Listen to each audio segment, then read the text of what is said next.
Yes. Brad? Yes. Dwayne? Yes. John? Yes. Jennifer? Yes.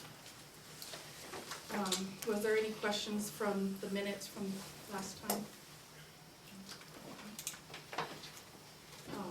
Do you want a separate motion for those You can put them all together. with the consent? Okay. Yeah. We have bills. Was there any questions on the bills, John? Pretty straightforward. We have a field trip for Mr. Sweeney, I believe, is it? Yeah. For all-state music this weekend. And they're driving. And staying, and staying. And then, Questions on the field trip? I did have one question. If you scroll down to the bottom, I know none of that was filled in as far as costs and expenses. Is that, in the form, yeah, on the form? Is that, For Friday, you mean? yeah. This one is, should be there. Or not this one? Yeah, that one. we're looking That's at, not exactly, yeah. oh, why it's not the, Yeah, I didn't know if that was, well, see, they'll go on Wednesday, I think, and then they'll be there through, because the performance is Saturday night. Right, So they'll be in Ames the whole time. right. Karen, I think this part of that budget is just part of the field trip form that they fill out, and that doesn't typically have any dollar amount in it. I think that's just part of the system form, so, wait till I right, see what the charges are. right. How many students were going again? 3. 3. One of them is here. Good. Congratulations. Yeah, that's great. Can I get a motion to approve the consent agenda? I'll move to approve the consent agenda. Second? B3. Brad? Yes. Dwayne? Yes. John? Yes. Jennifer? Yes. Karen? Yes. Next, we have some unfinished business. The first one is voluntary retirement plan. Okay, so last month, well, we've talked about this for a couple months, but last month there was a draft of a plan in front of you, and then tonight you have a plan back in front of you. And it has some things that are a little bit different than last month. Some things that haven't changed are the qualifications and the benefit, those remain the same.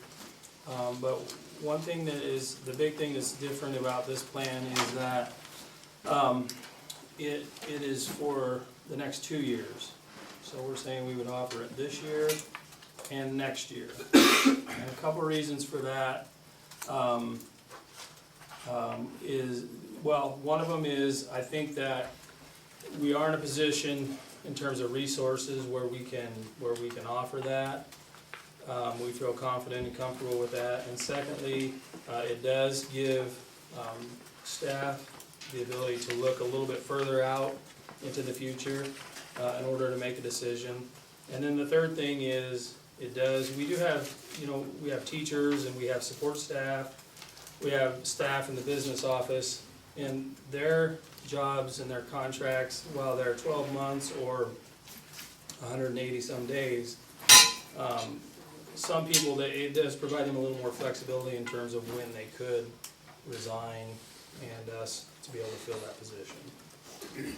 But what we're saying is, to qualify, you'd have to be 55 years old, have worked 15 years consecutively with the district, and then the benefit's $20,000, and that would go, just like in the past, in one lump sum into a tax sheltered annuity of the employee's choice. And then there's timelines if it's approved where, actually in January is when the board would take action on approving the applicants. It's limited to 6 this year and 6 next year, and we would use seniority to base the decision on. If there's 8, we would use seniority to pick the 6. And then, of course, the board does have the discretion to take 8 instead of 6 if they choose to do that. Do we have, the management fund breakdown to, Yeah, if, in your folder, there's a paper clipped group of papers, and I think the second one in there is the management levy. And this would be our, in blue, you'll see our current year's budget, so that we'll start the year with $999,135. And then I have listed here the revenues and then the expenses. Now, if you notice, there's no expenses for early retirement, because what you approve tonight for this year would be paid July 1st of the following year. So you should end the year, this year, with a balance of $1,177,000. So, and typically, you know, if, let's say you do 6, if the maximum benefit is 20,000, you know, it's 120,000. So, you will gain more than that this year on your ending balance. So, yeah, we should be. and you'd like to keep the management fund around 600 to 700,000? Yeah, we've bounced up and down. We've been, you know, close to $1 million a lot of years. But we've purposely there for a few years, we lowered the balance in that fund. And now it's back up around $1 million, so. Yeah. And what the early retirement is, for everybody that's here, is it's a way for us to manage our general fund, which is what about 85% of paid employees comes from. And so what it does is, the hope is that you're able to replace a teacher or administrator for less money because they've been here a long time. And it gives them the money to be able to purchase insurance until they're able to receive Medicare. We had looked at, when we established this plan years ago, we had looked at providing health insurance until people reach the age of 65. You just can't pencil that out because you don't know what it's gonna cost. So we discovered this plan where you use this annuity, and from my standpoint, I love it because it's a one-time payment that we make. It goes into the annuity, we're done with it. It's off our books. Then it only has to stay in there, I think, 30 or 60 days, and then people can pull it out and use it for whatever they want. They can use it to stay on our insurance plan and pay for the premiums, which most people do, but you don't have to do that. You can pull it out and use it for something else too. But yeah, we would really like to have a plan where you just pay for people's insurance until they're 65, but it's hard to keep track of what that's gonna cost you. This way we know what it'll cost, so. The other thing that I would mention is that this has been in policy, we moved it out of policy, so it's a plan that would come in front of the board on an annual basis, just like it is right now. With it being 2 years, if you approve that, you still next fall would have it on our agenda to address, but you'd be looking at that next year. So you could always keep it kind of a year out if you chose to do that. And in case people want to know, if you need single-family insurance, it costs you to stay on our plan about $8,800 a year. Family insurance is about $22,500, so it wouldn't quite pay for 1 year of family insurance, so. Well, I had one thing I wanted to get clarification under the duration chapter. It's like the 4th paragraph down. It talks about eligible employees wish to participate in the first year of the plan commit to by January 10th of 2020. Eligible employees wish to participate in the second year plan must participate by the time of January 8th of 2021.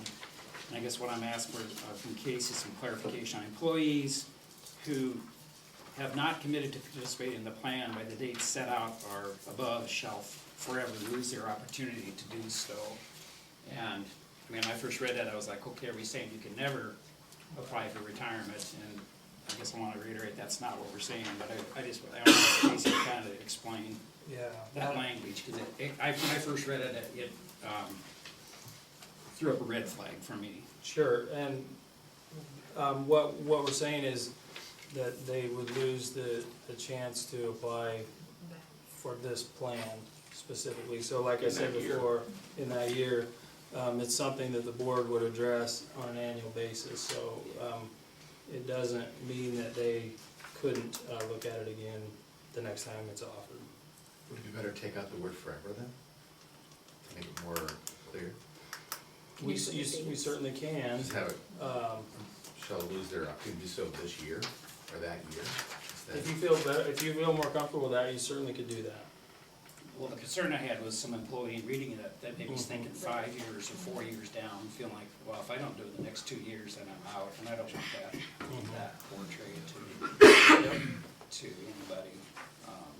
Which we can do that, just so you know, the plan then, and if you read through that, what'll happen is, if you approve it, we will send it out to every employee that's eligible.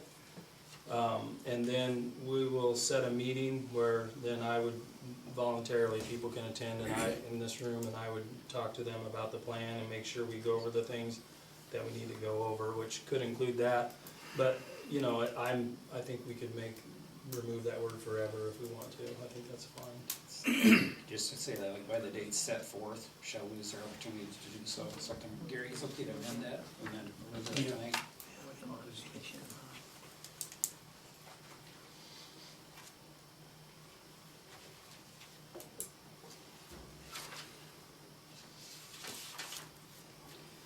Is everybody okay with the 6 for this year, 6 for next year?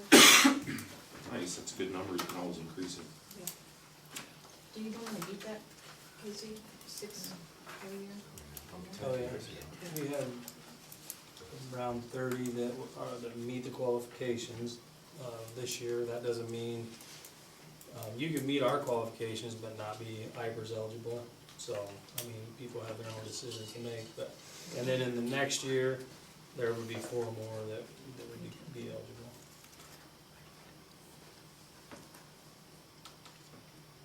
Any other questions? Yeah, because what do we take Well, said that we increased it to 10 from 8. we want 8, Yeah.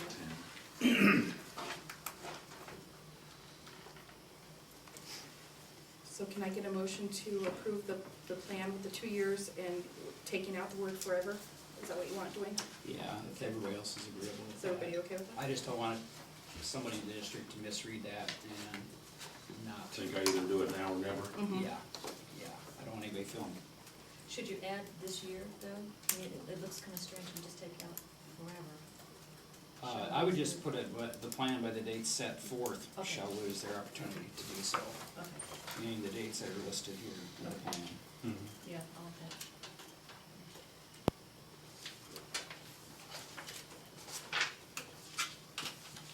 I'll move that we accept the voluntary retirement incentive plan for the next 2 years with the amendments made about the plan duration. Second?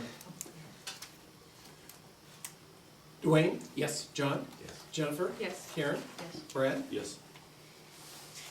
Next, we have the second reading of Board Policy 402, limitations to employment reference. And this is a mandatory policy that it came as a result of the Every Student Succeeds Act. And so it just gives districts a little more guidance on what things they can share in a reference check and what things they can't.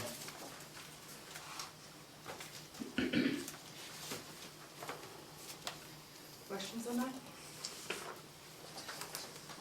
Motion? I'll move we approve staff personnel code 402. Second. John? Yes. Jennifer? Yes. Karen? Yes. Brad? Yes. Dwayne? Yes. Next, we have the election results. Okay, that should be in your folder. There's an abstract of votes. And it's a little more complicated than it used to be. It used to just be the school, and it was very clear cut, but now you get everybody on here. But the school is right at the top, and I usually just read this, so. It says, "We, the undersigned members of the Board of Supervisors and ex officio County Board of Canvassers for this county, do hereby certify the following to be a true and correct abstract of the votes cast in this county at the 2019 Carroll County City/School election held on the 5th day of November 2019 as shown by the tally list returned from the several election precincts." And then Karen, 1,031, Cindy, 1,078, Brad, 810, John, 752, Annika, 1,503, candidate total, 5,274. There was a scattering of 32 votes, so the total votes cast was 5,306.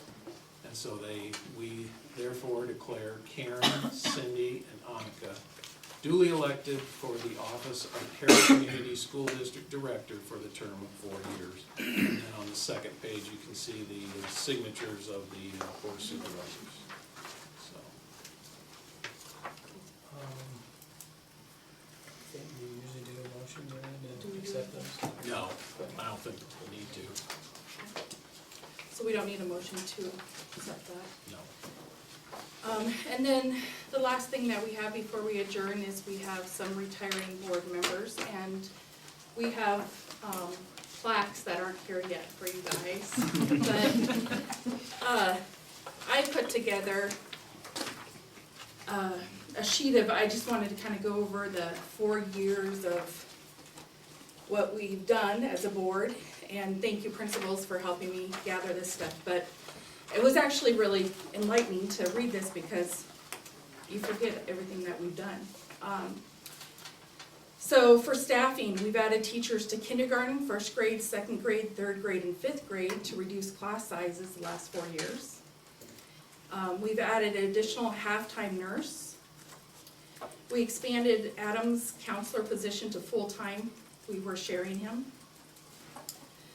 We expanded the Title I programming to 3.5 positions from a 2.5. We added additional business teacher to expand Tiger Vision.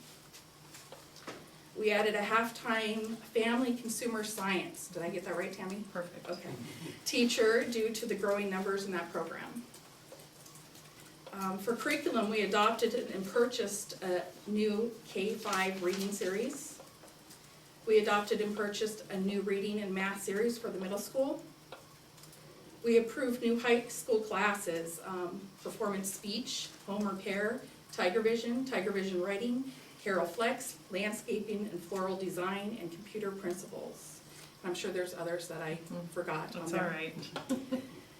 District-wide, we started a rotation of purchasing new desks and chairs at all sites, which was desperately needed.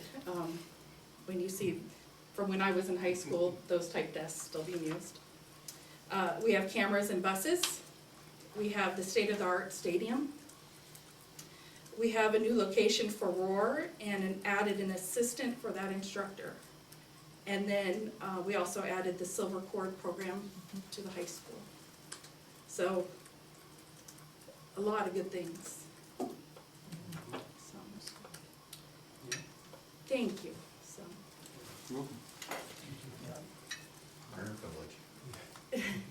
and then we need a motion for adjournment. Do you guys want to do one of those? I'll move to adjourn. Second. All in favor? Yes. This is, used to be once a year I got to do this, now it's once every other year. But I get to run the meeting here for about 2 minutes. So, I'd like to welcome Annika and Cindy to the board. And I get to administer the oath of office to you, and I think I'm just gonna, oh yes, Karen, you get to do it again too. I'm sorry about that. Let's just do it all together. So, Annika, Cindy, and Karen, do you solemnly swear that you will support the Constitution of the United States and the Constitution of the State of Iowa, and that you will faithfully and impartially, to the best of your ability, discharge the duties of the office of board member in the Carroll Community School District as now or hereafter required by law? I will. Okay, thank you and congratulations. Okay, now we get to elect a president, and so I'd just like to open it to nominations for the office of president. I wanted to say that when we, Oh, I'm sorry. it's okay. When we did this, when Dwayne and I joined the board 6 years ago, we wanted to purposely have a new president every couple of years, so that it didn't come complacent or stagnant, just a different set of eyes. And I got one more year out of that. I should have been in the spot just because of the situation last year, but it's time for me to step down and give it to one of you guys that are very well qualified to do that. So I would like to do a nomination if that's okay. I'd like to nominate Karen for president. I'll second it.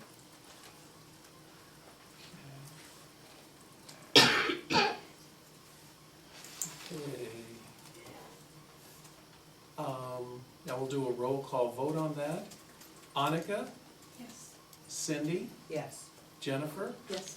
Dwayne, Yes. and Karen. I guess. You can vote for yourself, Karen, it's okay.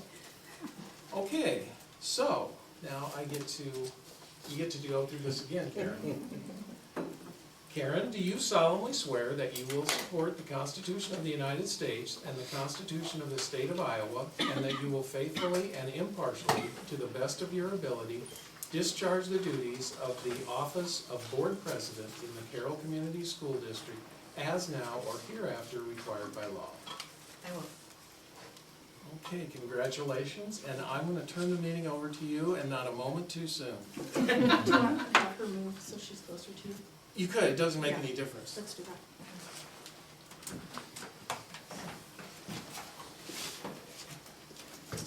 I'm just gonna leave my computer plugged in, Karen, and you can use that. Oh, you want to?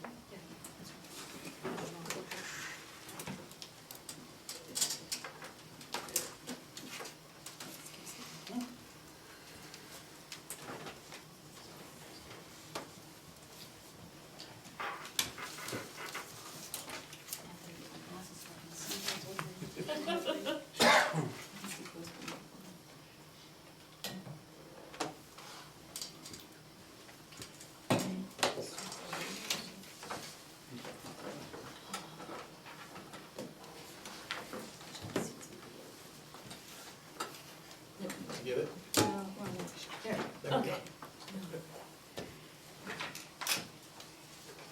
Thank you, everyone. First, I'd like to say thank you to Jen and for all of her hard work and dedication over the few years. I really appreciate your work and dedication to the school, and I look forward to working with you and everybody here over the next few years, so thank you very much. Second of all, I guess we're moving forward here, and, oh, that's right, we need to elect a vice president. Would you like to second that? Second? Okay. Cindy, Yes. Jennifer, Yes. Dwayne, Yes. Karen, Yes. Annika? Yes. You want me to do the oath of office, or do you wanna do it? I can do it. You can do it. I'm new at all this. It gets better here, it's kinda confusing in this first part. Dwayne, do you solemnly swear that you will support the Constitution of the United States and the Constitution of the State of Iowa, and that you will faithfully and impartially, to the best of your ability, discharge the duties of the office of Board Vice President in the Carroll Community School District as now or hereafter required by law? I do. Congratulations. Thank you.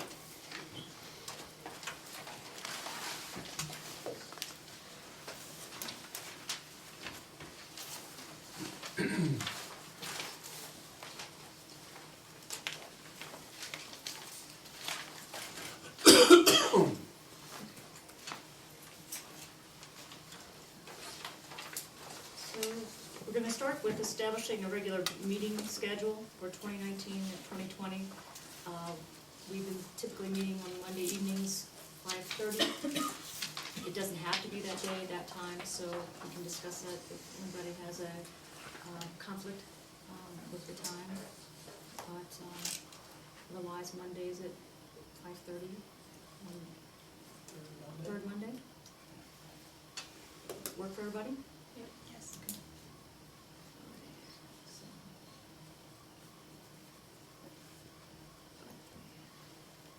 Okay. I'm not sure about this one.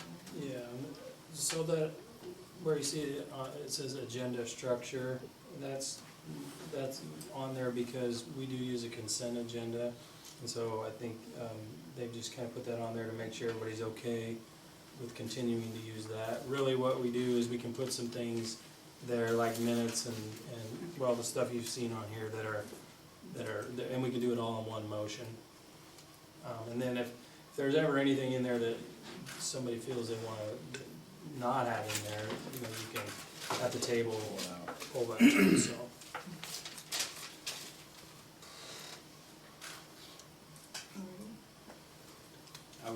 Yes, I would almost suggest we continue with the consent agenda. Okay. Do we need a motion for this? Yes. You could, yeah. Yeah. Do I have a motion to establish the regular meeting schedule for 2019-2020 on the third Monday, 5:30? I'll move that we do our regular board meetings on the third Monday of each month, 5:30 PM here at the boardroom, unless we decide the agenda placed elsewhere, and we use the consent agenda structure. Second. Jennifer, Yes. Dwayne, Yes. Karen, Yes. Hanukkah, Yes. Cindy? Yes. Okay, next, appointments and assignments for 2019-2020. These are typically, I guess, split among the board members, and I'm not sure if everyone quite knows the responsibilities of these, so maybe Casey can help us with that a little bit. We can talk a little about these and as well as Dwayne and Jen would know too. So the transportation committee usually, or it has existed of our transportation director, Jeff Coleman, myself, and then a couple board members. And I know one of the things they do, Jeff talked to me about it already, is shortly, well, probably over Christmas break sometime, the committee goes out and it's real exciting stuff, but looks at tires on the buses and to try to get a sense of how many tires we might be needing and that kind of thing. Some other things that could come up as we talk about transportation issues. The committee may be involved in anything that we're looking at in terms of any changes that may come, how we transport kids, so, yeah, so that's kind of some of the things they do there. School Improvement Committee, we have a committee, and it's made up of staff and parents and kids, and we also have a couple board members on that. Number 3, I still not real sure what that is, IASB Legislative Network Liaison. So I'm not sure how critical that one is, and I can't really give you responsibilities because I hadn't seen that one before. Delegate, we already have that set. The county conference board, I think John had done that before, and what is it, a meeting or two? Yeah, usually annually, and just, that is the board that is discussing the county use of taxes and things like that. So it's for the city, county, I'm sorry, it's for the supervisors, the mayors, and then the school board members. And so, so we just need one person for that. Negotiations, we meet, Gary and myself, and then 2 board members are on that as well. And, I know Dwayne's been one of those, but we meet with both, bargaining groups to do negotiations. That'll happen, after Christmas. And then calendar fact finding, we have a committee, and let's see, that's been, we have a committee made of teachers, parents, staff, administrators, representatives from Kemper, and then also a board member that's on that as we put together our calendar for next year. That committee is very involved in that. Okay, so we should have our WEVA on there too, is that? And Norweva, yeah, yep, they are involved in that. And then objections of instructional materials, if we have a policy that spells out how we'll handle that, and I think in the past, they've just said if something comes up, they would appoint somebody to that committee, is kind of how that's, looks like Because we don't really need one today. yeah, it's not critical. Okay. And then you can see we just put the affirmative action coordinators in the district down for approval as well, and those are staff members. So it looks like we need, I'd like to be on the transportation committee just because I've never been on it. great, volunteers, I love volunteers, that works. Anybody opposed to it? You got a good mall, right? Rubber mall? That's right. I'll learn. Rubber mallet. So it looks like we need 6 to 1, 2. Yeah. Anybody wanna, you wanna double up on anything, Jen? Oh, One? I'd like to do negotiations, Is it- if is it you? possible, yeah. Okay. Do you want me as a backup on the transportation when Jen is gone? That'd be Okay. fine.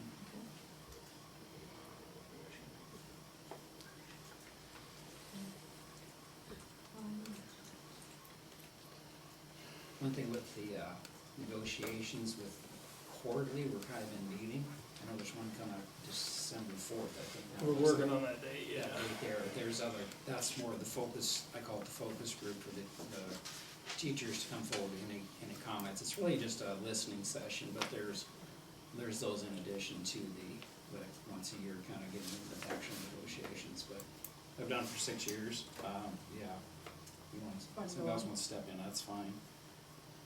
Well, we need 2, right, Yeah, for that? we need 2. We need 2 for the. I can, okay, I see, then Yeah. Karen go off, Yeah. okay.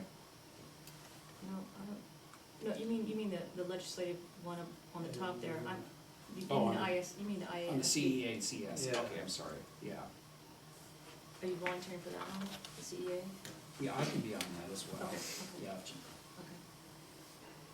because Gina was on it Oh, before. okay, I see, okay.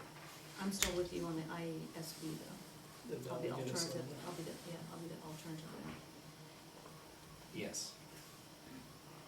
Anybody else want to? I'd be willing to be on the CESA negotiation team.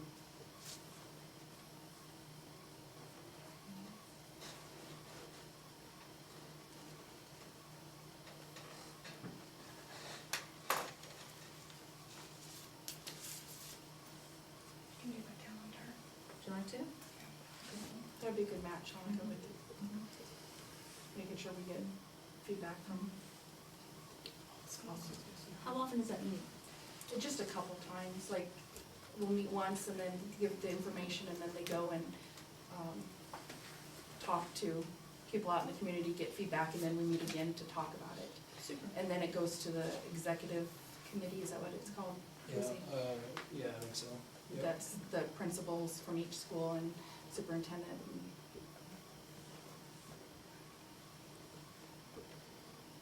And I can do the school improvement. What's Okay, up here? it's fine, we need one more to go on with that too. Okay. that's good for a new board member, if you haven't been, because you learn a lot about. I'm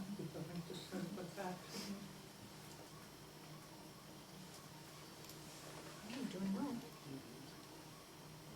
think we're okay. So, yeah, we're good, yeah.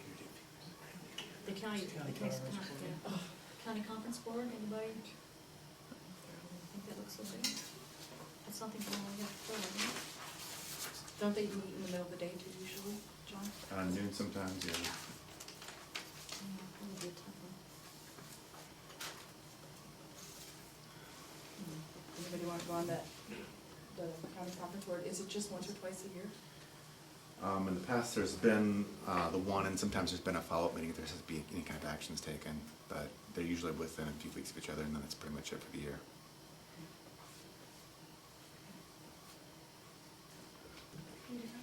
Thank you. Thanks, Sonia. So Monica, they're wondering, I'll email them tomorrow to give them your name and contact, and then they'll probably get on you. Sounds good, thank you. So we'll need a motion for those. Do you wanna read through what you got down for, Sure. just so we don't have any Sure, confusion? let's do that. Right now, I have for Transportation Committee, Jen and Dwayne as a backup. School Improvement Team, myself, Karen, and Cindy. The IASB delegate and alternate, is, Dwayne is the delegate and Karen as the alternate. County Conference Board, Annika. CEA, Jen, Dwayne. CESA, Cindy. Calendar Fact Finding Committee, Annika. Do we You usually have should the have same two. people with the CEA We and did in the CESA? past. Oh, Yeah, Okay. we did in the past, had the same folks on that. oh, okay. Can we, Cindy, would you mind if you went to the delegate? Well, like what happened Or the last year, we legislature? actually did both groups the same night. Yeah, usually we do them one right after the other. The attorney comes in with that, as actually as a board member, I'd say you're somewhat limited on, to some extent, I mean, you get to put some input, but you're working with the attorney and a lot of recommendations with him and the superintendent, you're kind of there as a sounding board for them. And then Just making sure give that an we get it idea. back to the other board members before. Yeah, and then it goes back and forth with, hey, here's our proposal, and so, as a board member, you don't get involved with actually doing any proposals or anything like that, you're kind of more a sounding board with the attorney and the superintendents. I'm having a bit of a senior moment, but I believe we're in the first year of a two-year agreement. Yes. Yeah, So, so this year's. This year, there will not No, there won't be even be a anything. lot of talk of money and that type of thing, No. so this year will not be extremely difficult. Yeah. To answer your question, I'd be fine with pulling off of that. Or, Okay. And if you want to put me down on that legislative network liaison, I don't care. Oh, and I'm willing to do that too I don't- instead. I'm not sure if that We don't deals know with, what that it there's is something in the We don't know what legislature it going is. on, you want to be a contact. But we'll for it. liaison. I hadn't heard of it, I probably missed some, that's probably on me, but I don't even remember what we did So- last year with that. I don't either. Can't think of anybody that's.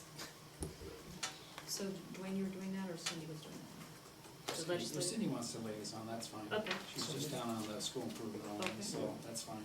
Okay. If I find out what it entails, I'll let you know, That'll Sam. help. That always works. Nothing else, you might get a bunch of extra emails. That could be. Yeah, that could Your be. emails will change if you get on board. Yes. Well, I'm hoping Yes. that maybe this week, I will while do that. we're doing stuff with the ISB, we'll find out what Yeah, that it is. could be. So, Would you like me to read it over again for the Sure. assignments? Okay. For the appointments and assignments for 2019-2020, Transportation Committee is Jen and Dwayne as a backup. School Improvement Team, Karen, Cindy. The IASB Legislative Network Liaison is Cindy. The IASB Delegate and Alternate, I can't say alternate tonight. Delegate and alternate, delegate is Dwayne, alternate is Karen. The County Conference Board is Annika. The negotiation teams, CEA and CESA, are Jen and Dwayne. And the Calendar Fact Finding Committee is Annika. Does that look correct? Yes. I wasn't sure if we needed to read the affirmative action coordinators, Crystal Base and And Gary thinks should we include that, include that? If someone wants to take my place, jump right in. Okay. So I guess we need a motion on that. So move. I'll second. Okay. Dwayne, Yes. Karen, Yes? Annika, Yes. Cindy, Yes. Jennifer? Yes.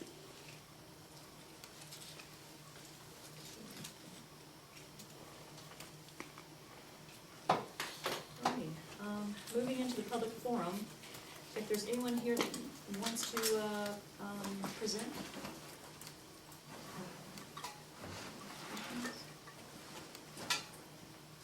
They all look down. Yeah. I can't wait to get the school Yes. program.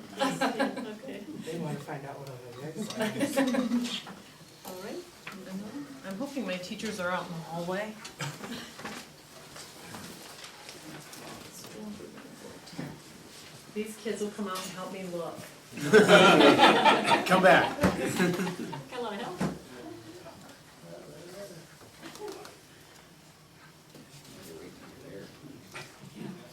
Can't imagine. Did you miss a committee, the instructional materials?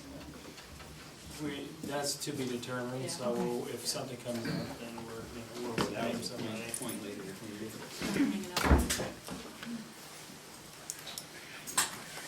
Lucy, do you have the remote? Yeah, it's right there. There you go. Okay.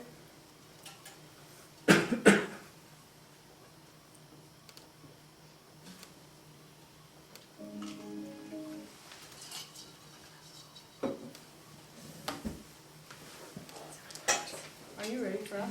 Yes, we are ready for All right. I will be speaking, I know you'll all be disappointed, but I will be speaking very little tonight. I am very happy to present the building leadership team from Carroll High School. They will be introduced here momentarily. And each one of them are part of the teacher leadership and compensation program here in our district. You all have, well, except for those of you new members, my board presentations always focus on our 4 areas of focus at Carroll High School. And we are very thankful to have your support and also to have been able to attend a conference that helps to help us grow in all of these 4 areas of focus. So that's what the intent of our presentation is tonight. So with that, I believe Ms. Bass. Okay, so just for you to get familiar with our team, I'm Becky Bass. I'm the instructional coach at Carroll High School. If you look up there, Kelly Schultz is our technology integrationist, and she wasn't able to be here tonight. But instead of me introducing the team, I'm going to have everybody introduce themselves.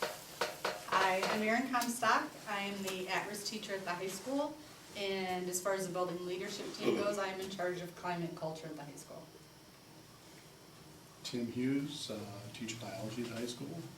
Social emotional is what I take care of. Doug Lighting, excuse me, I'm the industrial tech teacher at Carroll High. I'm in charge of parental involvement, BLT. Bob Hawk, I teach high school social studies and dual credit social studies for DMAC, and I'm in charge of student engagement. Okay, so these are our focus areas. Those came about through a needs assessment throughout the course of last year. One thing that you're going to notice as our team talks today, we are very, very clear and very conscious about the fact that we want tangible goals. When we started having our meetings at the end of the summer, I remember Mr. Pock saying, I want something to show for this. When we get to the end of this school year, what have we done that's been successful? What should we rethink? What do we need to keep growing and working on? And so each thing that you will see presented tonight is very, very concrete, and we can produce results and we can measure that and we can kind of gauge our success moving forward.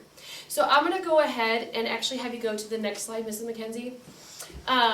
One of the things that we know about our students is that for them to be successful at school, all the research will say they have to be connected to at least one adult.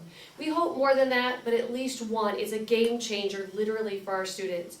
So we ran this survey for the first time last year, and then we went through and troubleshooted a better approach to it, because we only allowed students to answer 2 staff members.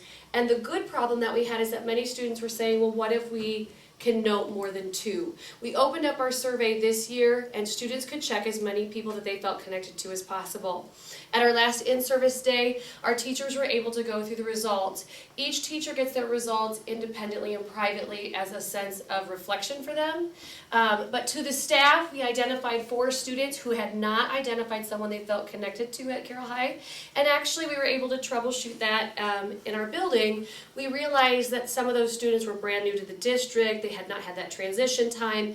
But we knew that they needed to be on our radar so that Carroll High School is a place for everyone. That was really important to us. Now, actually, the 22 students identified 1 staff member. That is still good results. However, we know that if they're only identifying 1 staff member, we could do better. And so really, that's not a negative indicator, but really just somewhere where we can grow and improve.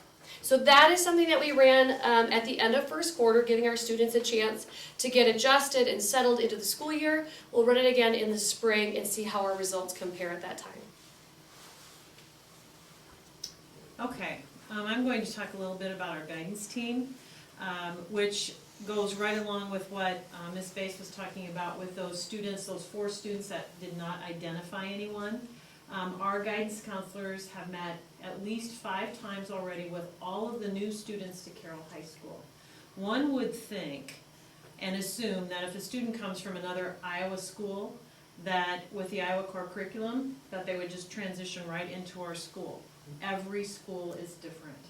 And so Becky and I just met with the counselors Friday, and the information that they've gotten from our new students will definitely help us improve how we transition students into our building. Even something as simple as using Google Classroom is not something that's familiar to all students. Using our email, figuring out how to put your pin in at lunch. Things that we take for granted that we sometimes forget. So it will help us improve our orientation for our new students, not only the ones that come at the beginning of the year, but the ones that come in mid-year. So we're pretty excited about learning and growing from those results. As I said, they've met 5 times so far. Those new students are really enjoying the fact that we're setting aside time to meet with them and listen to them and learn from them. In fact, our counselors were pretty excited about the ideas that they had that the counselors hadn't even ever thought of. The kids that have met with them state that the teachers are very nice and helpful, and that the students have also been very helpful. And we'll take a look at the end of the school year to reevaluate and make sure that we're ready to go for the new students of the district next year. Okay, the new Iowa requirements for parent involvement groups. We are putting together a panel of parents from grades 9 through 12. We're gonna try to get about 7 or 8 parents per grade. We're setting up a meeting with them in January at our January in-service. To, like I say, to sit down, do a question and answer session about things we as teachers / and with the parents, what we can do to better meet the needs of our students in our school. The parent survey just got sent out today, if I'm not mistaken. So we're interested to see what we get back with that, and I think it'll be time well spent when January comes, we can sit down and just, we can look at things and they can look at things that maybe we don't see, so. Things that we're looking to learn from our parents is how do they like to be best communicated with? What things do they feel like we're already doing well? What things do they feel like we could do a better job of? How familiar are they with the things that go on at Carroll High School? So what am I forgetting, Ms. How are Bass? they getting their information? Right. And what would they prefer? Like, would they like text messages, emails? That's really important for us as professionals so that we know how to reach out to them and the best method to do that. Mr. Falk. Right, I'm in charge of student engagement, and what we decided to do, we've gone to conferences for several other things, but we have a very veteran staff at CHS, and we're probably not going to have that much longer. Because we're really veterans, so we're trying to take advantage of the teaching experience that we have. So our big goal is to try to get teachers into each other's classrooms to observe engaging strategies. So we have actually a classroom site, just like the kids use Google Classroom. So when we have an activity that we think would be good, we put it on there and we invite other teachers to come into our classroom. And it's been going really well. I think we've had dozens of teachers put activities on there. I know I've had probably at least 10 teachers in my room this year observing various things and giving feedback.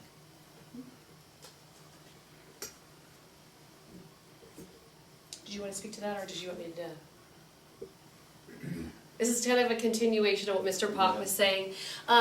So one of the things that we focused on was engagement strategies, and we know that we want to utilize the expertise in the building. When he talks about that veteran staff, we have a lot of people who have tried innovative approaches and are getting good results. So what we did is we opened up an invitation to teachers when you have strategies, things that you would like to share or you would like to model or demonstrate. And we do round robin, so it's smaller groups, and each person goes through a rotating session, and we just take an hour of our PD time to learn new engagement strategies, talk to each other's staff, what works, what doesn't.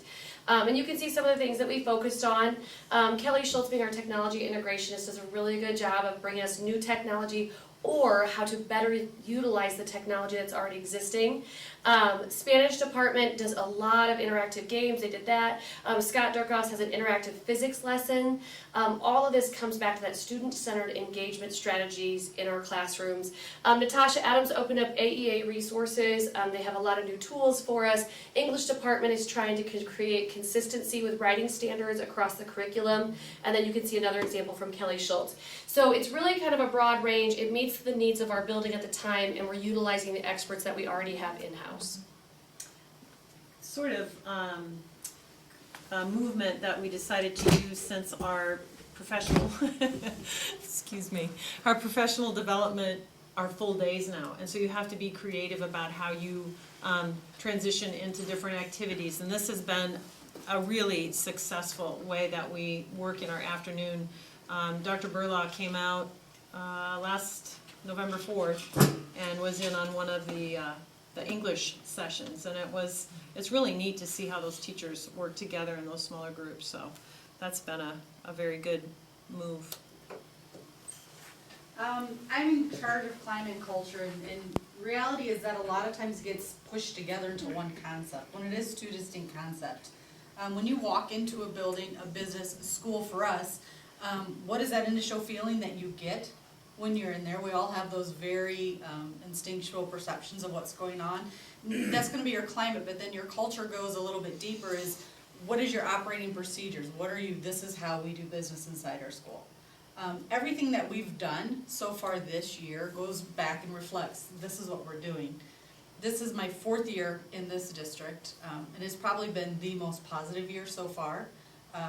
But it's also one of those things you can't check climate and culture off your list. The minute you stop examining it, stop looking at ways to improve it, you stop improving. And you can't do that. When you're looking at, just issues of looking for teachers that you want to bring into your district, you have to create a positive climate, positive culture, get the reputation out as, you know what, I've heard somebody talk about that school at an EVER conference, that's where I want to go. So it's not just making your teacher, making your staff feel good, it's the perception of the whole community. So that is something I think we need to constantly work on, and not because it's not great, but because we can always improve on everything. Okay, so now we kind of look at our future plans, what we want to do. We have sort of started to identify that our parents need some transitional pieces for registration, the piece from 8th to 9th grade, 11th grade as they start to look towards their futures. And so one of the things that we'd like to do is to establish an online guidebook for parents.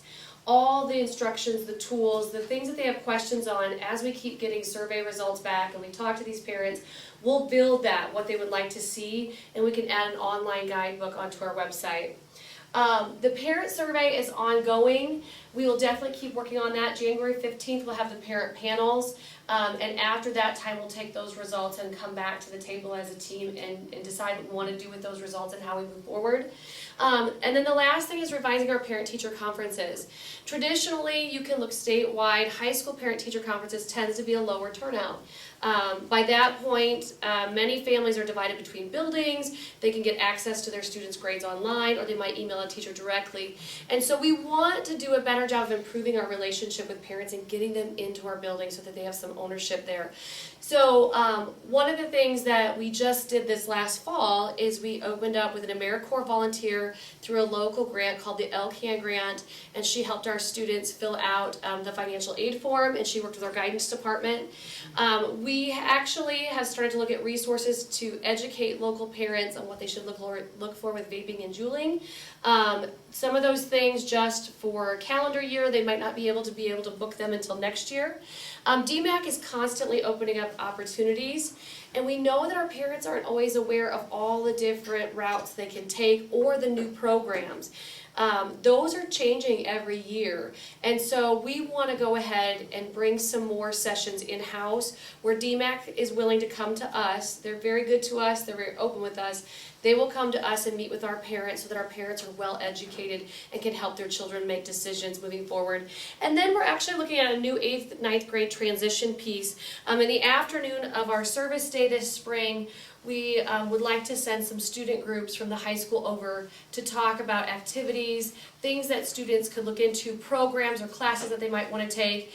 And we'll set up kind of an open house in their gymnasium, and we're going to explore that option and see if we can get that going so that 8th to 9th grade transition is a little stronger.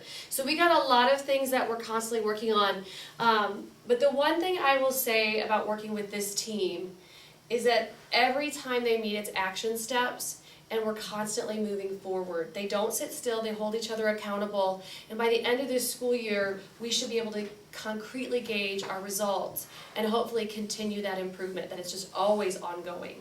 So anyway, that's a pleasure, and I think that's everything. Any questions that you have?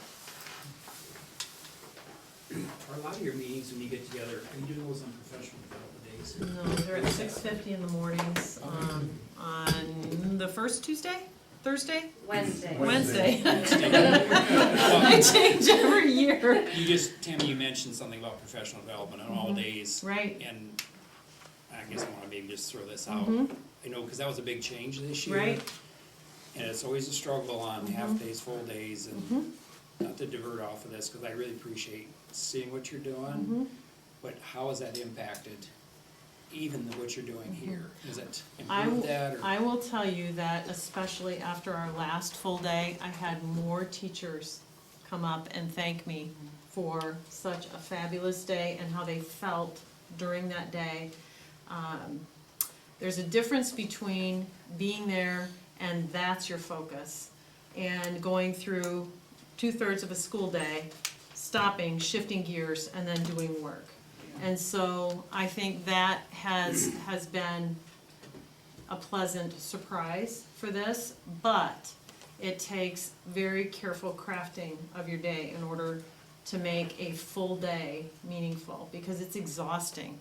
It is exhausting, and I have to thank Becky and the team for very consciously thinking about how to structure that, because we've got a lot of different players that we have to consider. When you're talking about our K-12 groups meeting together, that has to work with the other two buildings, and so I think that it's been received very well, very well. Does that answer your question? Yeah, I just, well, I was thinking about the climate and culture, how that could change Yeah. the culture. It makes a difference because, we have a little bit more time to sit and talk, and it's like shifting gears in your head in that day.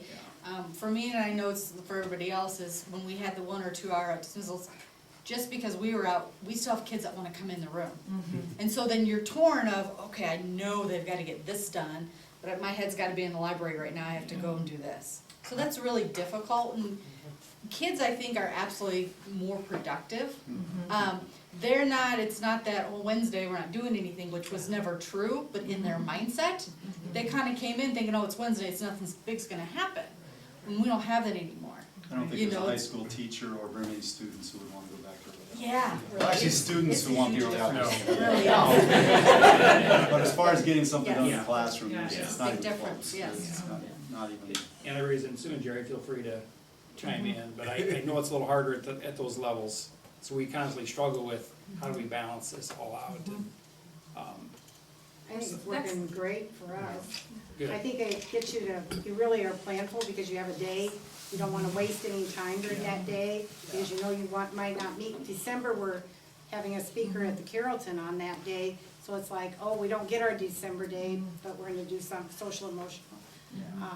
So I think it makes you more thoughtful about what you do and what you accomplish. Last year, it just didn't, it was an hour and a half out early, and then with the snow days and all that, that just, Doug, you were gonna. For those students that need structure, the hour and a half early outs don't work.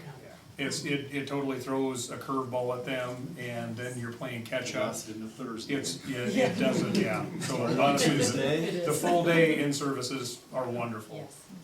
If I could though, I would say that it is financially impacting your teacher associates. And so Yeah, that is one. understand, yeah.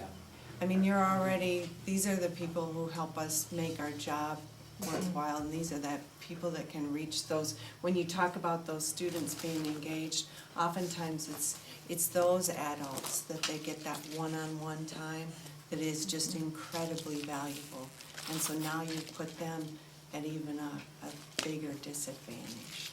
That was one thing when we were talking about it last year though, was that we were open to have in-services for the teacher associates, and we actually polled a bunch of teacher associates and said, what would you rather do? And give them the option of that. And all the feedback that we got was 100% that they either wanted in-service for the full day with the teacher or to be off. That financially, they didn't have any concern by our survey. However, it is a good day if you have needed training for them to go to also. But it's good to hear the feedback, because I know as a prior teacher myself, that was always, we had early outs in Arizona when I taught, and it was always, my brain was in the classroom because I had a kid waiting for a mom, and I had a kid waiting for homework help, and I was watching my clock for the hour to go by so I could get back there.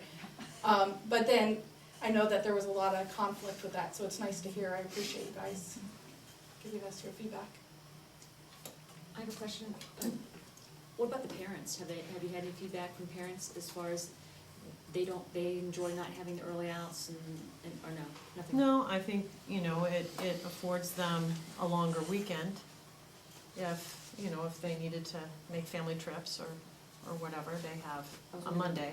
Like travel and babysitting, when We the have- kids are out early, you haven't heard anything about that? No. I've heard positives Have about you? not having Okay. the, teachers who have kids. Yes. I mean, their own personal kids, not having to arrange for Worry about babysitting with the everything early else. out, things like that, they like that, So it's- because they didn't have to worry about it.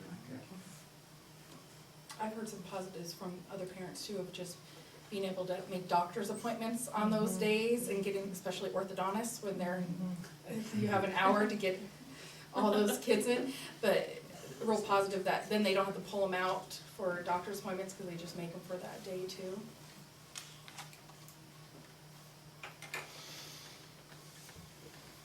Any other questions? Thank you very much. Thank you. you. I appreciate it. Thanks. Thank you.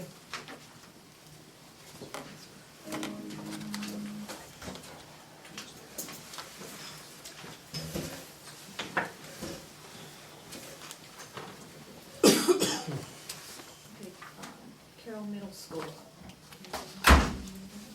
Questions for Jerry? Any questions? Nothing All right. present? No presentation? No, I don't. You guys are next month, aren't you? Well, it'd be a CCSD report for Professional Learning Committees Conference. Thank you. Fairview, any questions for Sue? Anything? Anybody have any questions?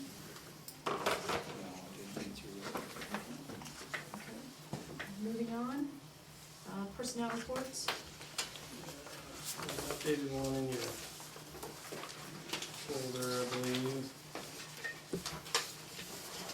The pink one.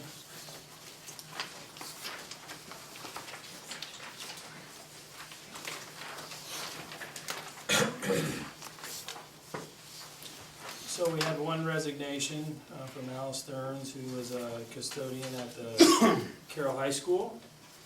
And then we have recommendations, 4 recommendations for contracts. First, Jeff DeVore's recommending Joshua Leopard, is it Leopard? Leopard. Leopard, for an evening custodian position. And that would be at $12 an hour. That's an 8-hour position. Second, Sarah Anderson's recommending Carly Tigas for a food service position at Carroll High School. So she started already, so it would go back and she would get that pay of $11 an hour. It's a 7-hour position. Then third, Jeff DeVore's recommending Terry Wright for a custodian position. That is also an 8-hour position and will be paid $12 an hour. And I will say that the item number 1, that is to replace the resignation. This one is an additional custodian.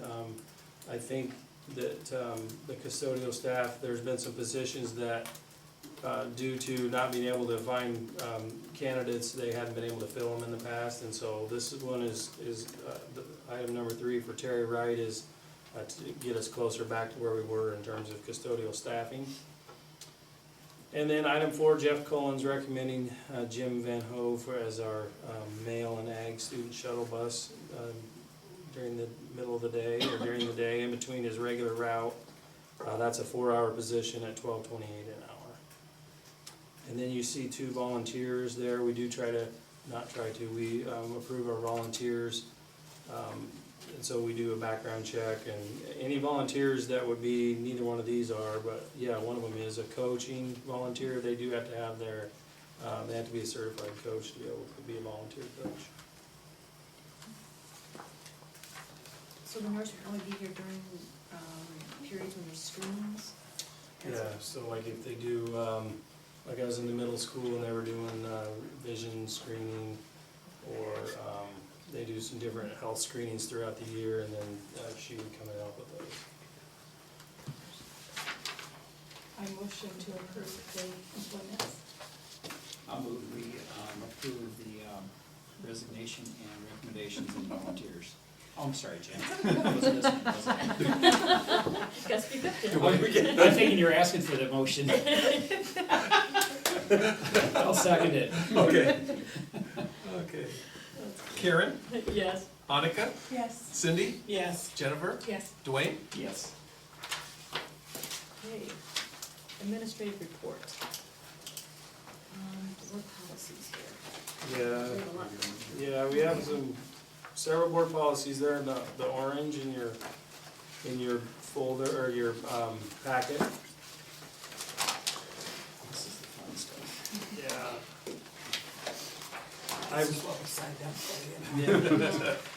So these, we can actually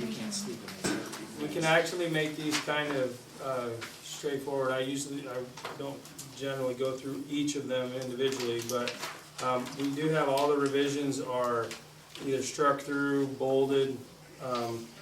The first 3, 102, R1, E1, and E4, those are just to get the current staff put into the policy, because we had staff that are no longer here in the policy.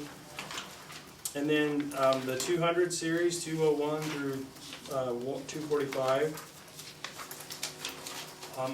These all, along with the rest of them too, but they came from, we belong to the Iowa School Board Association's policy service, and so what they're doing right now, actually, we're kind of going to get a steady stream of revisions because they're reviewing their manual, their policy manual, and so that's where these are coming from. And you can see if you look through those, they're to get the policies brought up to date with current legislation. We just got done with the board election, as you know, and that moved from September to November, so some of it's getting those policies to reflect that. and some of it, they're just in the, the language that came from IASB is just, some of these policies were outdated. 236 R1, which is order of regular business meeting. You see them in big print, delete at the top.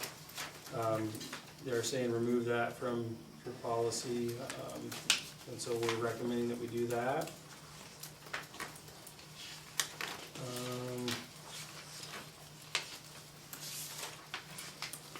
Then if you go to, what's the next one? 489 R1, that is Code of Professional Conduct and Ethics Regulations. And so again, some things that were done in a recent legislative session. As I read through those, that's what came to mind, different things that have gone on across the state. That's to bring this code of ethics for our staff up to date.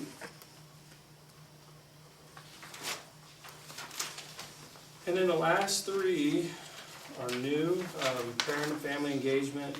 This is actually, we have a policy on that, but we don't have the regulation, and so 556 is our parent and family engagement, building level now we'll be adding the building level regulation to that. And then 705.1 and .2, you've probably heard that, well, let me talk, 705.1, but safety, school bus safety instruction, so each year we do drills and teach students about safety. This is the first reading. Jeff Cullen, in talking to him today, he wonders about replacing, in the first paragraph where it says, for students, that we would do this for students who utilize school district transportation. He thinks we need to do it for all students because it could be a field trip, it could be a school activity, extracurricular. So before we do the second reading, we probably will make that change.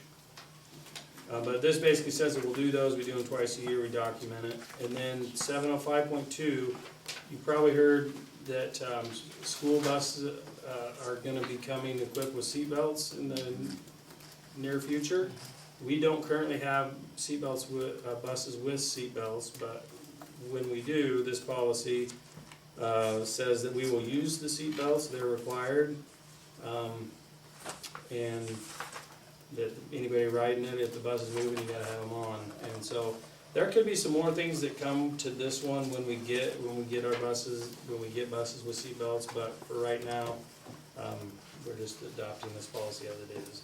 And we don't need to retrofit the buses we currently have? No, we don't, no. So for us, it's gonna take some time to get to the point where all of our buses, or even the majority, have the seatbelts, but, I do believe, while I know that there are concerns, just speaking to that issue, concerns about, more responsibility on the bus drivers, I think this is based on information I've read about pilot studies. I think what districts have found is kids stay in their seats better, and so there's fewer issues on the bus. So what I'm concerned about is we buy 2 buses with seatbelts, and then we find that to be true, and then we're gonna have people fighting over buses. But So that would include on activity buses as well, eventually, if they use that bus for that. Have you thought about communicating this into the district? Because I could see some situations where it might be a bit of a struggle to get kids, as they get older, particularly not the younger ones, to want to buckle up. And I just think we should consider how we want to start to get information out in the district that, we, by law, are going to be required. Students are going to have to be required to wear seat belts, and start encouraging parents as we transition into that. I think support that. I think we will definitely think about that and plan for. It's going to be a process to get kids educated and everything else, but I kind of see it as especially at the start, being like an airplane flight. The bus driver will stand up and go through his little spiel like the flight attendants do. But not be moving until you. Yeah. Trays or. Yeah, that's gonna add about, That. I don't remember how much it was gonna add in cost, 10,000 per Yeah, bus? I know a school district that's retrofitting some of their old buses, and it's about 8,000 a bus. So it's, It's gonna take some extra time too. we're gonna be, $100,000 buses are gonna be Oh, yeah. commonplace now, rather than kind of the exception. Any questions about any of the policies that you, so this would be reading number one, and then next month would be reading number two, so they don't get put into place until after the second reading. So do we need a motion for all of these policies for reading number one? For the first reading. The first Yeah. reading? Do we don't have to name them all? Can't we just say the first reading of the named I sure hope so. policies? I think you can. I think, yeah, we can list them and that you're approving them in one motion, the first reading for these policies listed. Do I have a motion? You gotta go? Okay. Go. I'll move we approve the first reading of the board policies as stated in the agenda. Second. Annika, Yes. Cindy, Yes. Jennifer, Yes. Dwayne, Yes. Karen? Yes.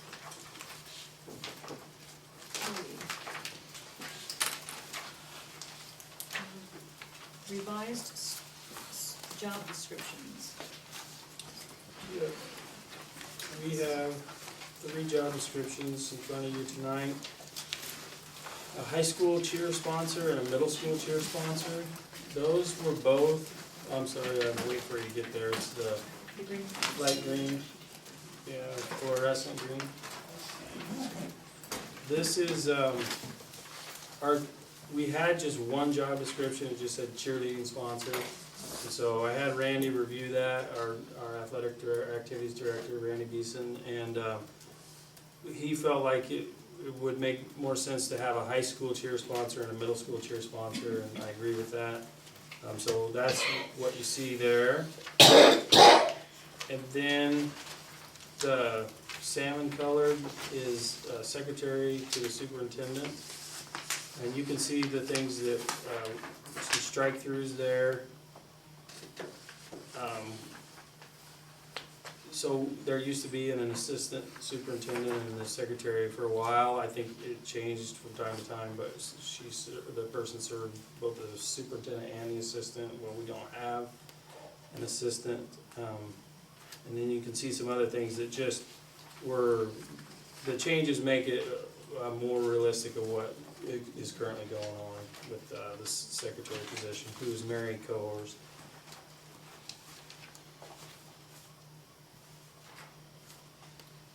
Any questions? I'll move to approve the middle school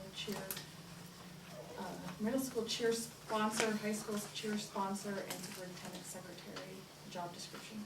Is there a second? Second. Cindy, Yes. Jennifer, Yes. Dwayne, Yep. Karen, Yes. Annika? Yes.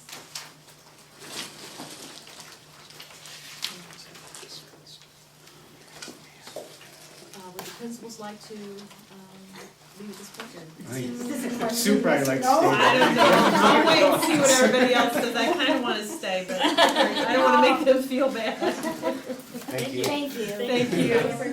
Thanks, guys. Thank you, Gary. Thanks, Jennifer. Great having you here, The more the merrier. That's right.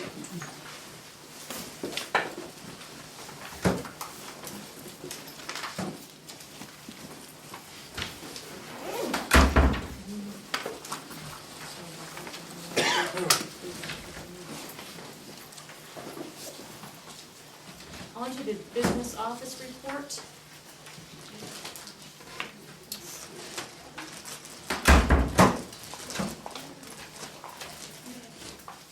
Consider bids for auto scrubber at Adams and High School. So we had 2 bids. Jeff Warwick had requested bids for an auto scrubber. This is used to clean hard surface flooring, like in the hallways and lunchroom and stuff like that. And so we have a quote from Carroll Cleaning Supply for $8,383. And these are walk behind too, by the way. And then from, Nobles, Central, Central? Central Iowa Distributing? Yes, for $9,465. And I believe it's this one is the one that we purchased. We have one of these, at least one of these in other buildings. It looks like this, that we got from Carroll Cleaning Supply. And that is the lower, and then it also is the one that they prefer, so that kind of works out nice. Jeff is asking to purchase two, so 83 times two. And as it says in there, one would be here at Adams, and one would be at the high school. Do we have any here now? Yes, we may have two here that are older, and what Jeff wants to do, he just had replaced the batteries in one of them. And he thinks that's the best one. What we would do is we would move that one to have a backup at Fairview. Cause I think at Fairview they have a rider, and this would give them a walk behind to be able to use, cause there are some places with the walk behind that works a little better than the rider. Will we sell the old ones then, the ones that aren't? Sell or dispose of, depends on, what kind of shape they're in. Do you know how old they are? They're both, I believe they're both over 20 years old, so I mean, we've gotten our use out of them. I don't remember us ever doing bids on these. Yeah. No, it's pretty rare. I'm concerned about having the Adams floor clean. What will happen to it? Yeah. Very Well, gently. Afraid the tile gonna come up? Yeah. Do we normally as a board go for the lowest, or do we try really hard to stay in town? We usually go with recommendation of the person in charge of that knows the best. Typically, we'll go with the lowest bid unless there's a reason not to, Okay. so, There's been very few times that it's not yeah. Okay, gone with the lowest. okay. I just wanted to know what our I criteria think was. we did one on one, I'm trying to think of something, I can't remember what, that we almost did something because of service. There was concerns on servicing the unit, where the cheaper one we used, or whatever, I didn't get as good a service, and and again, it depends on the difference. Okay, thank you. So I'll move to approve two cleaners from Carroll Cleaning Supply for $8,383 each. Second. Jennifer, Yes. Dwayne, Yes. Karen, Yes. Annika, Yes. Cindy? Yes. And kind of for the new board members too, like Gary, as far as for paying for these, it'll come out of silo, or which, it's not gonna come out of general fund. No, it'll either come out of local option sales tax or it'll come out of the PEPAL fund. And so again, another recommended policy change from the School Board Association. And then the regulations go with that too. And then 433 is on voluntary retirement. We talked about this. This has been in our policy book based on recommendation from our school attorney. We're recommending that we take this out of our board policy, so it wouldn't reside there any longer. A lot of schools have done this already. A couple things, by being in policy, it's more permanent. And the other thing is that to make changes to a policy is, we have to have 2 readings. And so that's another reason why it makes it a little simpler if it lives outside of our policy. And where, did he say where he wanted it, the attorney? What we talked about is we just have a plan, so it's not in a handbook and it's not in policy, it's just a plan, it's a document that each year the board would take action on. Meaning they would say yes, no, make any changes that you wanted to, because in a given year, things can change where you may want to change the benefit that you're offering to make it more attractive, or, you may say, for the next 2 years, we don't want to offer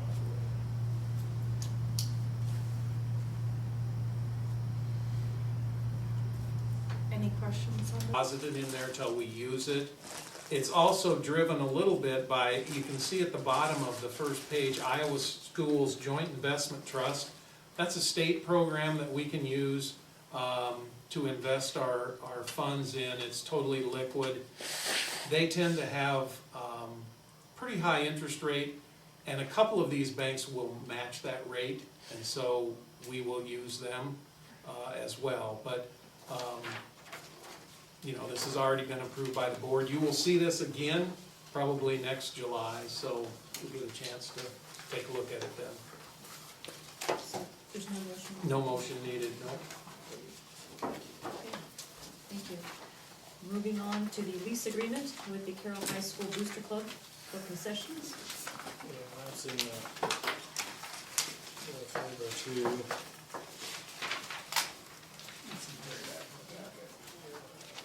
Back in the packet, yeah, the purple, sorry. Purple on the very last page. Yeah, you can see, I read it yesterday. yeah. We do have an agreement, a lease agreement, I guess you call it. It is for, our Booster Club runs our concessions for our activities, for volleyball and anything indoors and outdoors they do. And so we do have to have a lease agreement with them, and they pay us a little something for that, and then it also speaks to insurance coverage. They have insurance, and then we have them as an additional insured, Gary, is that? how that- Yes, yeah. On our insurance, so.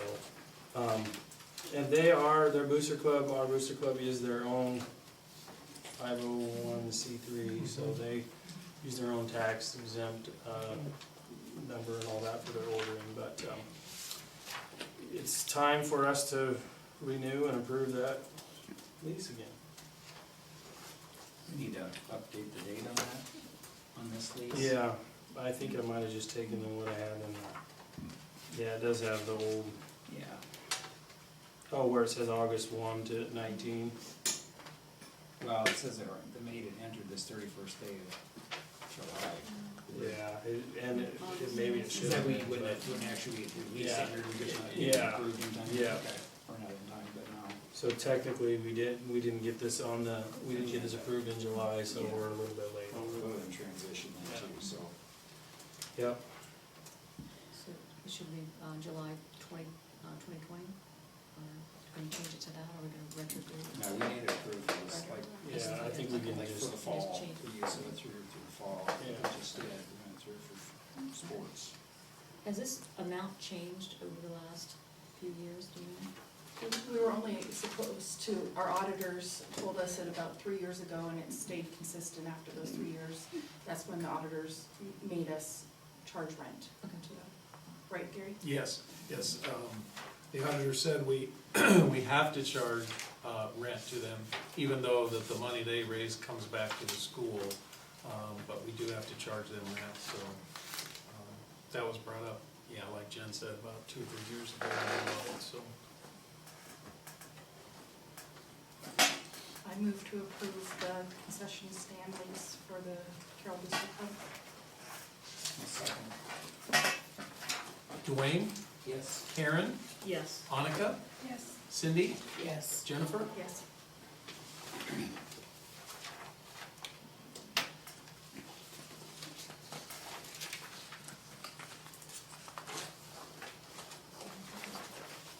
Request to dispose of obsolete equipment?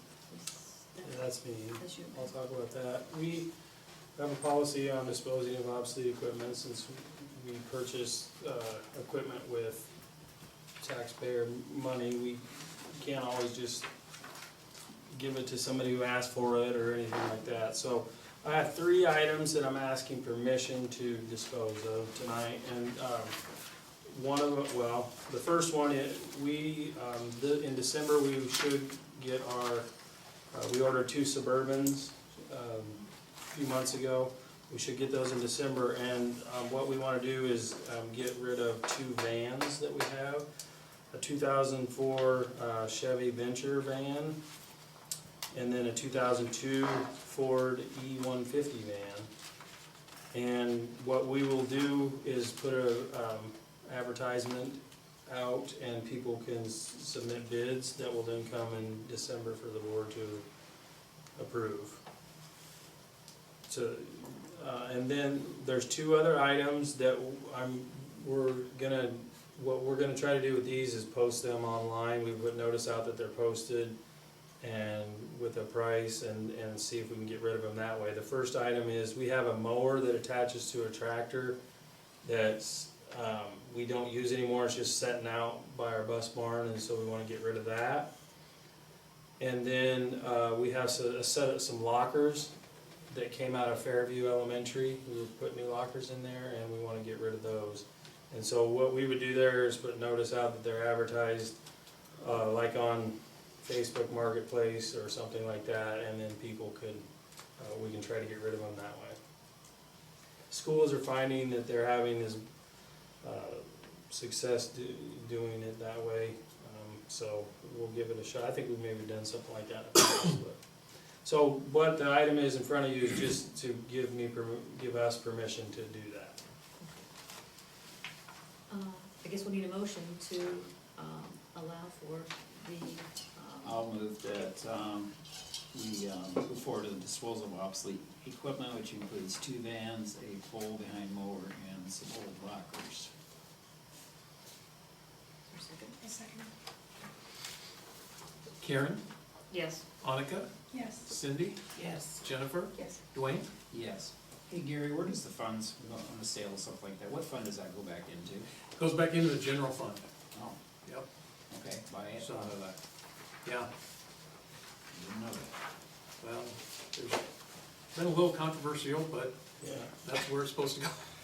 Okay. Not that we make much money off. No. You can see some of the stuff we're selling is, it's been used, so. Okay, moving on to correspondence, announcements, and information. You'll see that we have the Iowa School Board Annual Convention, actually this week in Des Moines, November 20th and 21st. Also, possible dates for board work sessions with the IASB, January 8th, 2020, January 28th, 2020, and January 29th, 2020. Do you know? Yeah, so one of those, I'm just asking if one of those dates works for folks. That would be a date where Harry Heiligenthal from IASB would come here and work with the board. Was just doing some board development around talking about kind of goals and priorities, and also a little bit on that. The board had done some work prior to me being here with previous superintendents on superintendent evaluation, so there'd be a little bit of that as part of that too. Could you repeat the dates? I have the 8th and 28th, I missed the other date. It's on the agenda, it's on the agenda. 29th. 29th. Okay. 29th. Alrighty. I can't do the 29th. Oh, wait, maybe you're on. Okay, 8th of the 28th. The 8th and 28th work for you? 28th works real good for me, Wednesday. Oh, look at it, sorry. Oh. Yeah. Can I look at calendar and get back to you, Casey? Yep. I forgot to check, my daughter's game schedule. Yeah, good point. If you wanna look at your calendars and email me or whatever, that's fine. They're Wednesdays, Jen. Both these dates are Wednesdays. There's one Tuesday. Tuesday. 28th is Tuesday. And the Wednesdays are. Oh, yeah, that one is, the 8th is a Wednesday. Yeah, Annika said that the 29th was. Yeah. Oh, But that's the right. 8th would be on a Okay, Wednesday, so maybe there wouldn't be any student 28th. activities, games or whatever.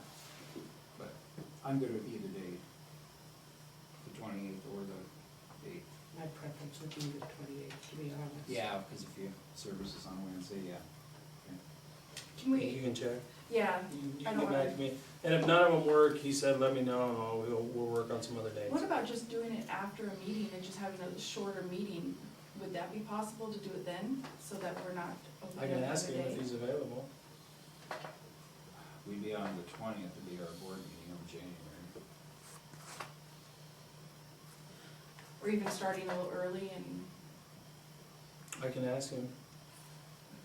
I've done that before, and it just depends on your preference. Usually, you set like hour and a half limit on, working with Harry, which is probably okay. That's what I was gonna ask, is how much time we'd have to ask him what, maybe this week when we're down there, we could ask it to corner him down there and. Yeah, we can, I can check on the 20th to see if that's an option, if people are okay with that. Would that work with you guys? Cause that would be a regular meeting, and so like if our agenda, if we ended by 7, we could go for an hour or hour and a half. Yeah. Done by 8:30. Are you done, what time are you done teaching, Karen? Or is that second semester? I think, on the 20th, I'm not sure, we might actually be out that day. I can't remember. The 20th, the Monday, I think would work fine for me, if we go all day, because I teach it in the evening, I think, so I think it should work out. Yeah, because of basketball game. We're talking about the 20th, right? Or the Yes. 28th? It's Tuesday. The 20th is Tuesday. I can make it work. Either if we start earlier, or if we just wanna. Just 5 o'clock. Yeah. Okay. Let's do and check. I'll check with Harry and see if he's open that day. I could start earlier, I think, on the Tuesday. Tuesdays, they've switched it, I have Tuesday, Thursday in the morning, and then I think Monday at night. So I can do Tuesday anytime, it'll be okay. Afternoon hours. And if we do have to do a Wednesday, the 29th is better than the 8th for me. The 8th is our She can't- community she meeting, can't. she can't either, can you? Not in the evening, at least. Yeah. No, I'm okay with that. We'll find a date. Yep, They just we'll kind make of it work. expect me to We'll get it show to up. work. All right. And then with the convention, we have on Wednesday, Cindy and Annika and Karen and myself will be there. And you're registered for the first, finding success in your first 90 days or whatever in the morning, and then the afternoon is the School Finance 101. And Dwayne will be down there for the delegate assembly. And then we have rooms for Karen and Annika and Cindy got I a found a room, room. which I'll talk to you about, how to go about the reimbursement. And then, Dwayne talked about staying over. I'm with family. Yep, and but the 5 of us will be there on Thursday. Okay, so I'm driving back and forth, but, I'll meet you there that, Thursday morning if we just wanna kinda gather and, That would be nice. and then we can go into the first general session, and then general session, they'll have some breakouts, lunch, general session, some breakouts, and then, we can go from there. Sounds good. Anything else we wanna talk about? And then I can get you guys information that you can submit for mileage reimbursement, there's a form that you fill out. And, we can go from there. Jen's busy, so she's not able to go, so we'll bring back lots of good information for you. Question. You wanna share your ticket for the drawings? Well, I didn't have her register. You just wanna win something big, Dwayne. Have one of them. Yeah, they have an expo that, free stuff. Yeah, there's some of the vendors have. Just if there's, usually we talk about, normally there's something there for that, suggestions on December 16th meeting. 2 pages of this. Are we gonna do an evaluation? Are we gonna start? I think that there's another superintendent evaluation would be set for December, that's one thing. And I need to finish typing up the first standard that we did, and I was talking with John and Brad, because I'll get an average of their scores, and then I'll get it to Karen, and show you how to do the second one. Sounds good. I guess just for Cindy and Annika, what we've done, we revamped the whole superintendent evaluation process about 3 years ago. There's 6 standards for the evaluate superintendents. We kind of decided to, rather than wait at the end of the year and try and, do it all at once, we take one standard about every other month. just do a review on it, we go into closed session, and really it's just to bounce off Casey, where he's at, what's going on, and then it's just kind of more of a living, breathing, evaluation process rather than getting at the end of the year and trying to do it all at once. It's really worked well. Rob liked it really well when he was superintendent. We initiated that with him, and so it's kind of keeps us in touch all the way along rather than getting at the end of the year and this isn't going so good, and so that way you can kind of get an adjustment when it's in motion. So. Any other suggestions? I can't remember, I think we have a presentation on the PLC conference. I know that'll be on PLC stands. there. Professional Learning Communities. Thank you. And when we throw out all these acronyms, yeah, ask, because we'll do that a lot. Like suddenly I'm in a government, what are you? Professional Learning Community, sorry, I think it's a conference, community. Thank you. I think we made it to the end. I didn't pass these around, but I forgot, they were sitting here, these are the resignation that we had from Jim Van Ho, if anybody wants to see it, it's right here. I'm sorry, this is the letter of interest for Jim Van Ho, the resignation that we got from Al Stearns and yeah, items that go in the personnel report.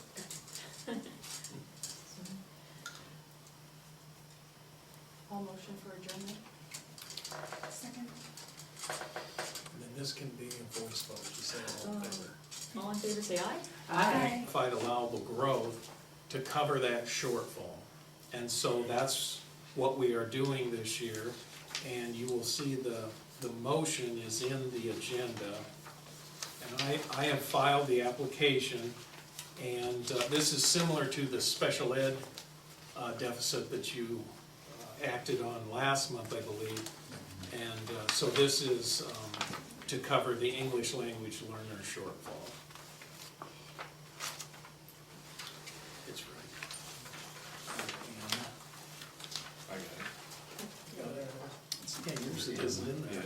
I move to seek approval of modified supplemental amount of $26,278 for excess costs for serving English language learners in a limited English instructional program during the 2018-19 school year. Second. Dwayne? Yes. John? Yes. Jennifer? Yes. Karen? Yes. Brad? Yes.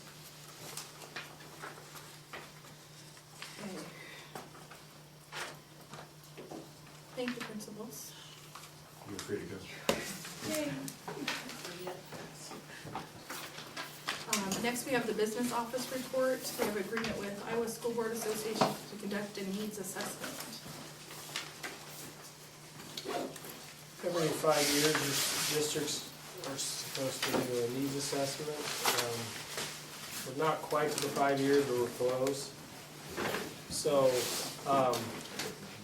last time IASB helped us with that, and they have like a survey that we send out to staff and parents and community and students, and then they tabulate that and present to us the findings.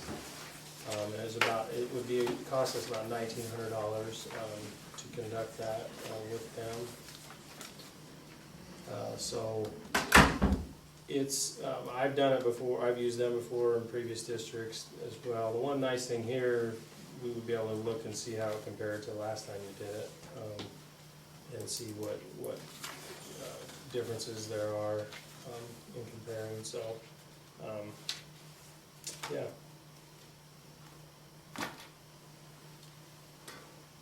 Any questions? We put that out of, be a general fund expense. And we're required to do it, right? You're supposed to do one every 5 years, yeah. Move we accept the agreement with the Iowa School Board Association to conduct needs assessment for the cost of $1,900. Second. John? Yes. Jennifer? Yes. Karen? Yes. Brad? Yes. Dwayne? Yes. Next, we have financial reports. Yeah, you don't have a lot of financial reports this month, but if you look at the back in your folder, there's one that has, well, I call it Rob's report, but it has several different colors on there. This is the one that compares our expenditures to date with our published budget. And of course, it's awfully early in the year. You'll notice in the management fund, we've spent 70% of our budget there. Now, obviously, the reason for that is we pay our insurance premiums at the beginning of the year. And as a result, if you look down at the bottom, remember the most important thing on this sheet are the yellow shaded 4 squares. And you'll notice we're at 25% of the year completed. And on support services, we're almost at 40%. But a lot of the insurance premium comes out of support services. So that's why that one looks a little bit skewed. And as the year goes along, that should even out a little bit. And then the other report that I provided, the reason you don't have a lot of reports is I'm just finishing the line item budget. That should be finished in the next couple of weeks. And so then at next month meeting, you'll have a lot more information. The other report I had is on the Carroll Athletic Stadium, just to kind of keep you updated. Obviously, that project is drawing, hopefully, to a close. In the yellow highlighted boxes, that's the changes from the previous month.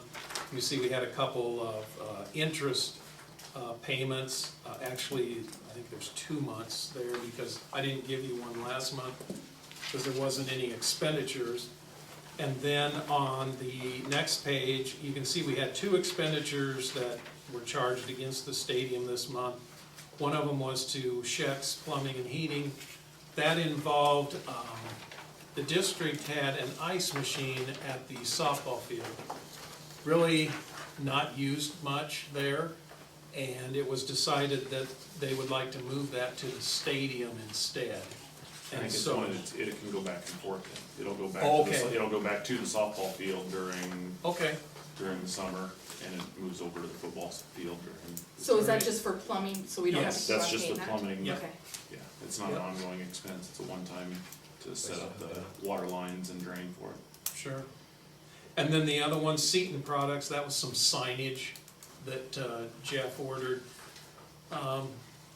He wanted to put some signs over there where we have that, we were gonna put a turnaround in, we just put curbing on the south side to keep people from parking along there, and then there were some other signs that he ordered as well, but anyway, that's, and you can see we still owe a little bit of money to the contractor, but I haven't seen a request for that, so we'll hang on to it.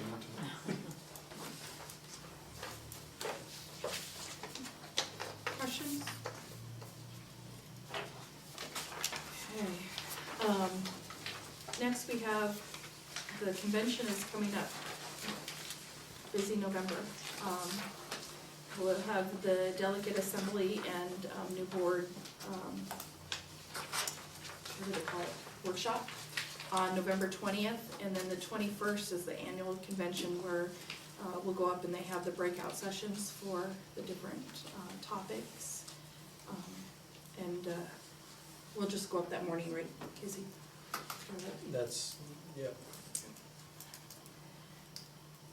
And then the employee relations conference for IASB, October 17th. Do you know where that's, is that? Well, that one, that was last week, so that Oh, one's, yeah. that one's If I knew what probably, date it was here. shouldn't have been on there actually, but, I went to that one, it was on Thursday in Altoona at Prairie Meadows. So it was pretty good. Suggestions for next month, we have budget updates, the SBRC application for the open enrollment, and policy review, and we'll have the non-policy, the voluntary early retirement on there. And then we're going to go into closed session for the superintendent evaluation. Hey, Jim, before you do that, can I ask a question? Sure. It's going back to settlement, I know you already said it, but I didn't have all my equipment set up to grab it. So, I guess just kind of briefly, Brad, I heard you say it kind of when you came in, but if you could briefly explain why you guys chose to settle rather than go through the court trial. Oh, for the first. Yeah, I'm rehashing stuff you already said, I just didn't have my stuff set up, so. Can we talk about that? We've been instructed to not discuss the case until all the paperwork's signed and the case is finalized. Right, yeah, and I'm not asking about the settlement amount and stuff, I mean, just kind of, you mentioned earlier to avoid increased cost, that kind of stuff. I mean, basically. That's, well, I think I can help you out. That's really not our decision. Okay, So, so it goes to the insurance. Insurance Yes. company decides. And then you mentioned it, and basically just kind of asking to repeat yourself about why you guys can't disclose how much it was. And that's at the request of the insurance company as well. And that's what we were instructed to say and tell you, to be Right. honest with you. Makes sense, no, it's. Until it's signed. Until it's all I just need- finalized I and just need filed. voices. So- We I just need voices, I understand all of this stuff. We can't So- sign, we can't sign anything, or we can't say anything until all paperwork's signed, and then I it would becomes assume it'd be public fairly record. quickly, Right, okay. because And they then wanted to in know regard- our and this one decision is different from tonight, what you've talked so then he about. could So, contact the other parties From my involved. understanding, she tripped. So I wouldn't think it tripped would on take too long. Got it. concrete or Do you whatever. Have you guys taken remember any action when they changed the entrance assume at Okay, so she school? fell. Is that a shut up and wait? So that Okay, it's so slow this is instead of finished just up a or step? well, When, do they repave that? We still got. I know the- If I'm putting you in a compromising position to say. I would just say that we have done work on all of the entrances in this building over the past, probably 5 years. Okay. So, yeah, they've all been changed. So, Okay. Sorry for holding you up. Yeah. Can I get someone to read our closed session? A bill had gone through the standings bill that allowed